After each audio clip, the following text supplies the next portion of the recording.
اور انشاءاللہ قانون کے بیچ میں رہیں گے. پرامن احتجاج ہوگا لیکن شرکت انشاءاللہ آپ سب نے کرنی ہے. پاکستان زندہ باد.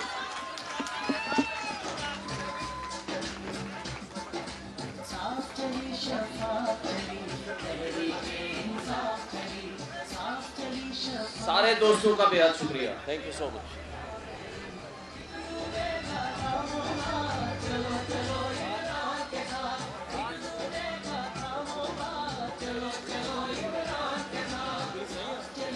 آپ تمام معزز ممبران کا ہم دل کی گہرائیوں سے شکریہ ادا کرتے ہیں.